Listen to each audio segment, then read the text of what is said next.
예, 안녕하십니까. 예, 오늘은 이제 지난 시간에 이어서 아는 문장에 대해서 공부해 보도록 할게요. 지난 시간에 공부했던 거 잠깐만 좀 같이 좀 정리해 보면요. 우리가 문장을 나눌 수 있었죠. 문장이라는 놈은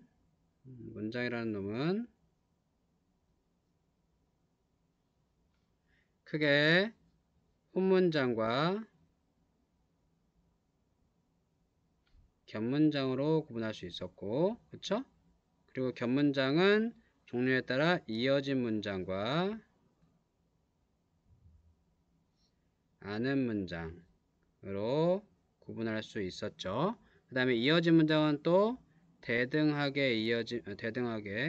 아이고, 예, 대등하게 이어진 문장과 종속적으로 이어진 문장으로 구분할 수 있었죠. 그렇지? 이게 지난 시간에 우리가 살펴봤던 거고요. 이제 아는 문장을 어떻게 구분할 수 있을지 요거가 오늘의 핵심 내용이 되겠습니다. 자, 그럼 들어가 볼게요. 우리가 아는 문장과 안긴 문장을 공부를 할 건데요. 아는 문장은 당연히 크게 이제 큰 테두리의 문장을 안긴 문장을 포함하고 있는 중심 문장이고요. 안긴 문장이라는 건 그 안에 들어가는 건데 그 안에 들어가는데 일단 문장이라는 이름이 있잖아요. 문장이라는 이름이 있기 때문에 뭐가 있어야 되냐면 주어와 서술어가 있어야 돼요. 그쵸? 주어와 서술어가 있는 게 안긴 문장이 돼요. 그런데 주어와 서술어가 있으면 원래 문장인 거잖아요. 그런데 이제 주어와 서술어가 있는데 이게 종결이 되지 않고요. 다른 문장 안에 문장 성분처럼 되어서 들어가는 거예요.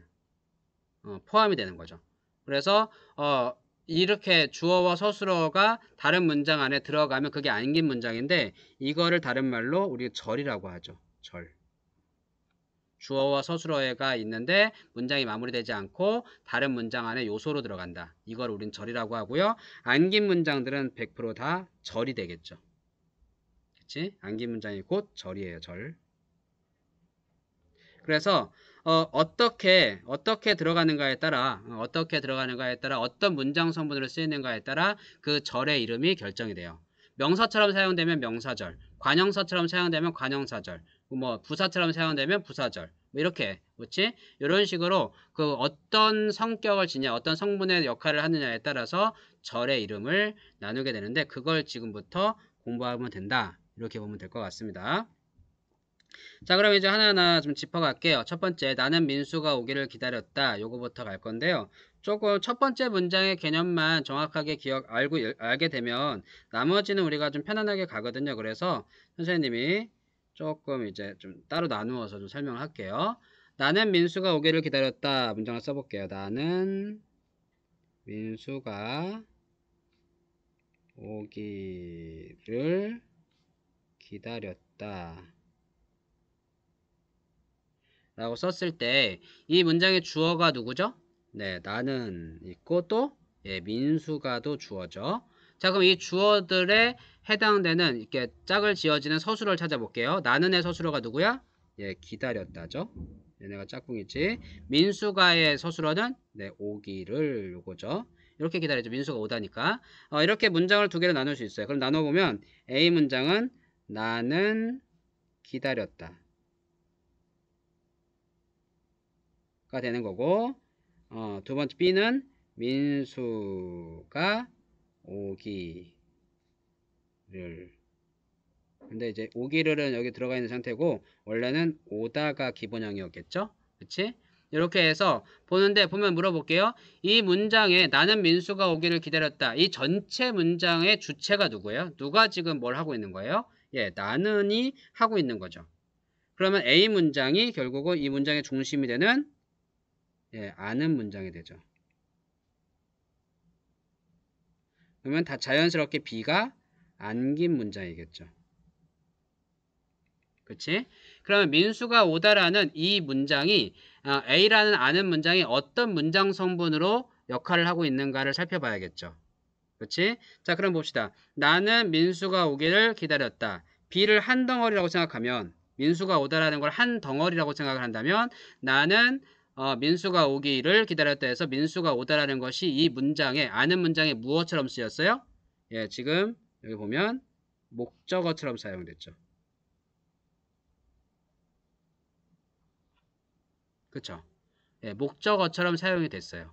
민수가 오기를 붙었으니까요. 그렇지. 그런데 목적어로 사용이 됐는데 목적어로 사용되는 놈들을 주로 보면 어떤 놈들이 목적어로 사용되냐면 목적어는 일반적으로 체언에다가 체언이 명사, 대명사, 수사 같은 거죠.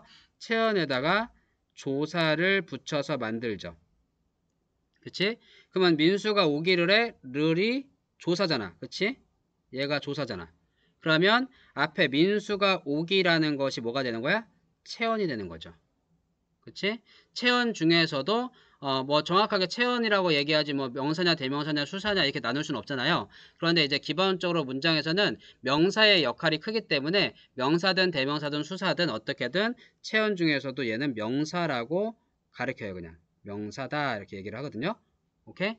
그러면 결국 민수가 오기라는 문장이 명사처럼 지금 사용되고 있는 것이죠.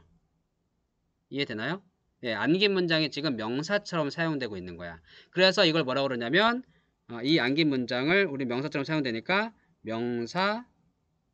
명사절이라고 불러요. 명사처럼 사용된 거니까. 명사처럼 사용되게 만든 다음에 거기다가 조사 르를 붙여서 목적어로 사용하고 있는 거죠. 됐죠? 자, 그런데 그러면 도대체 무엇을 가지고 명사가 아닌 놈을 문장조차도 명사처럼 만들게 됐느냐? 여기서 핵심은 민수가가 아니라 오다예요. 오다. 오다를 명사처럼 만들게 하니까 명사의 역할을 할 수 있는 거예요. 그럼 어떻게 바꾸냐? 위에 거랑 비교해 볼게요. 위에 거를 보면 민수가 오다가 아니라 민수가 오기 이렇게 써 있죠. 그치? 이렇게 되니까 오기로 끝나니까 뒤에 르를 붙일 수 있는 거죠.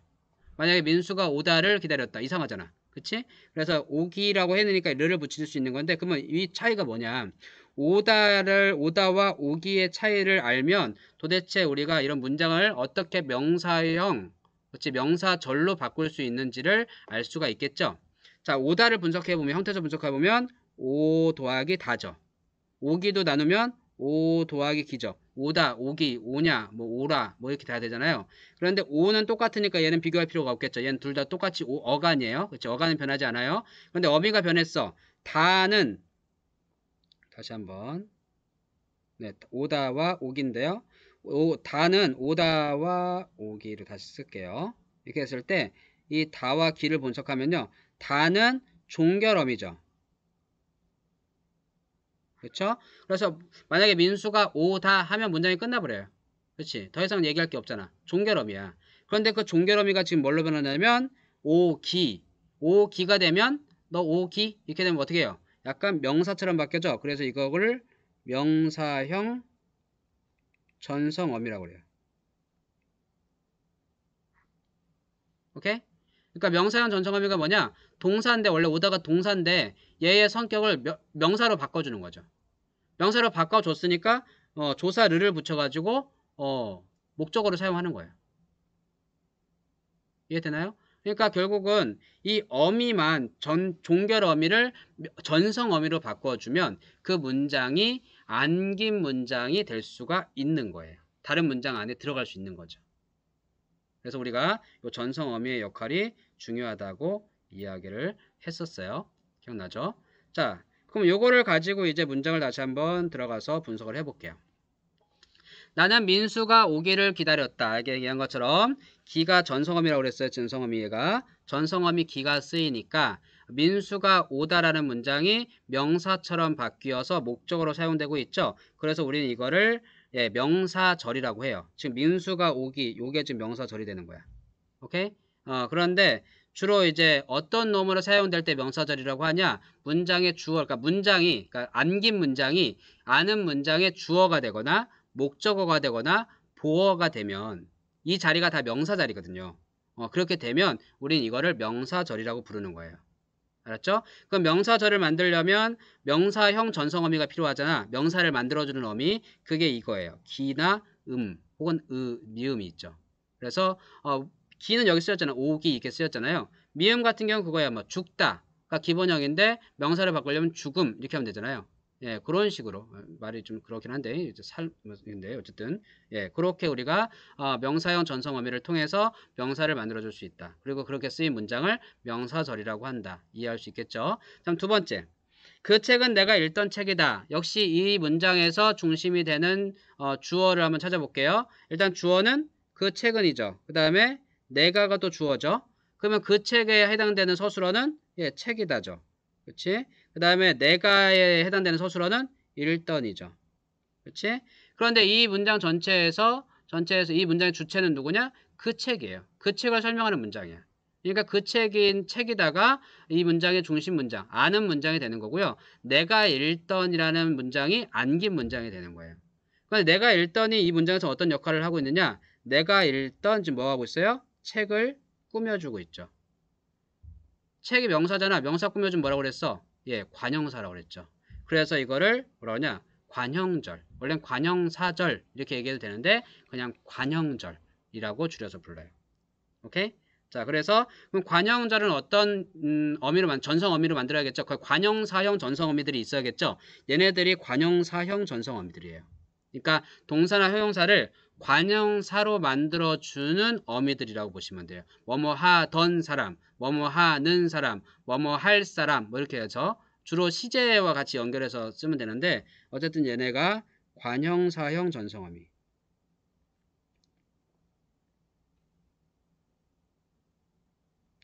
얘네들을 통해서 동사나 형용사를 관형사처럼 쓰이게 만들고 그것이 연결되어 있는 주어까지 같이 엮어서 관형절을 만드는 거죠. 됐죠? 다음 세 번째.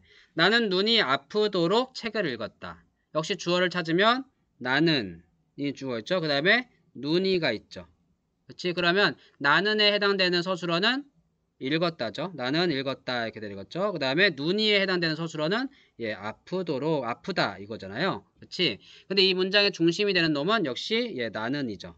나는이 되니까 나는 책을 읽었다. 책을 읽는 목적이고요. 그냥 나는 책을 읽었다가 아는 문장이 되고 눈이 아프도록이 안긴 문장이 되는 거죠. 그럼 이 안긴 문장이 어떤 역할을 하나 볼까요? 눈이 아프도록 읽었다. 이거잖아. 눈이 아프도록 읽었다라니까 뒤에 있는 서술어를 꾸며주고 있죠.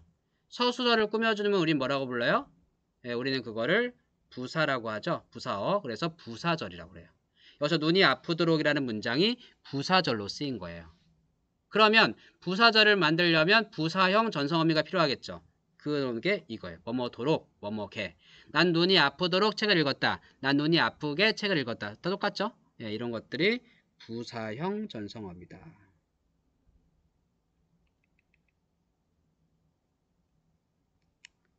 그냥 뭐 동사나 형용사인데 얘네가 부사의 역할을 할 수 있게끔 만들어주는 놈들인 거예요.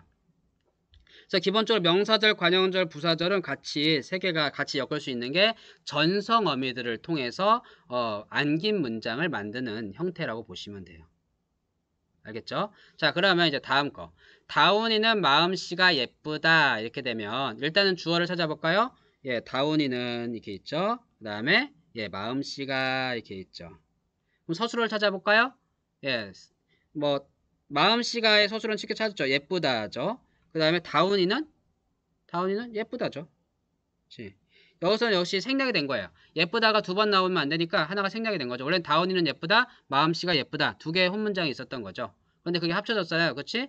그러면 근데 문제는 이 문장에서 주로 설명하고자 하는 대상이 누구예요? 예, 마음을 설명하는 게 아니라 다운이를 설명하는 거죠. 다운이가 주어예요. 근데 실제로 문장을 잘 뜯어보면 마음씨가 예쁘다 전체가 다운이를 설명하고 있어요. 그치? 이 문장 전체가 다운이를 설명하고 있어요. 그래서 이 마음씨가 예쁘다가 그러니까 다운이가 중심이니까 얘가 아는 문장이 되는 거고 마음씨가 예쁘다가 안긴 문장인데 이 문장 전체가 주어를 설명하고 있는 거잖아요. 그래서 이 문장 전체를 우리는 예, 서술절이라고 이야기를 합니다. 서술어의 역할을 하고 있다고 보는 거예요. 네, 알겠죠? 예, 서술의 역할을 하고 있다고 보는 거고 그래서 마음씨가 예쁘다가 서술절인데 주의할 점은 서술절은 찾기가 좀 어려울 때가 있어요. 이유는 뭐냐면 명사절이나 관형절이나 부사절은 선생님 여기 쓰는 것처럼 전성 어미를 통해서 만들기 때문에 전성 어미를 찾으면 명사절, 관형절, 부사절의 어떤 표시가 돼요. 아, 이 전성어미 쓰인 거 보니까 여긴 명사절이겠구나, 여긴 관형절이겠구나, 여긴 부사절이겠구나, 이게 파악할 수가 있어요. 근데 서술절은 그런 표시가 하나도 없어요.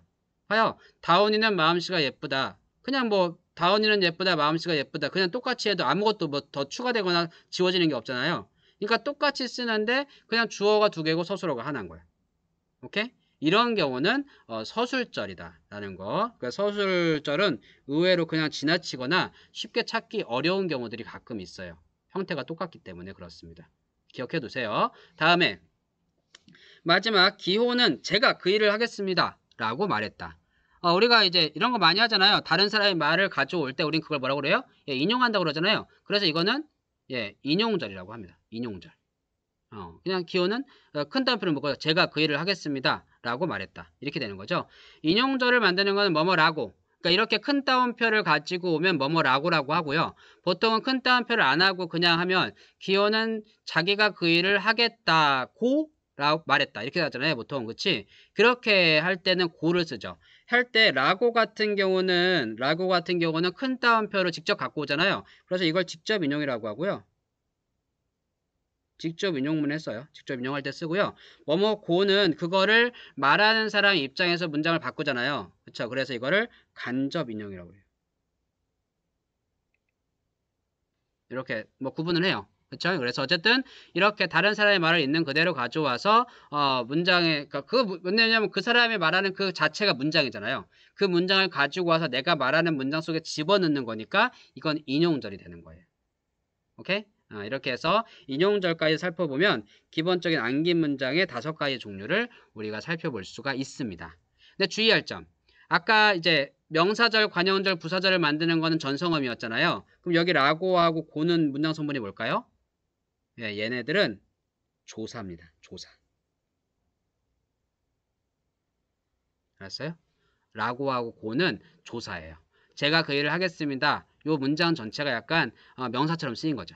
그래서 라고나 고 같은 조사를 붙여서 인용을 한다. 이렇게 기억하시면 돼요. 그래서 안긴 문장이 좀 단순하지 않은 게 전성어미가 메인이긴 한데요. 메인이긴 한데 전성어미만으로 만드는 건 아니고 서술절처럼 아예 그런 게 없는 경우도 있고 인용절처럼 조사를 이용하는 경우가 있어요. 좀 구분해서 쓰면 좋을 것 같고요. 근데 일반적으로 우리가 어려워하는 파트는 명사절, 관형절, 부사절, 전성어미를 통해서 만드는 안긴 문장인 경우가 많이 있어요. 이렇게 정리하면 될 것 같습니다.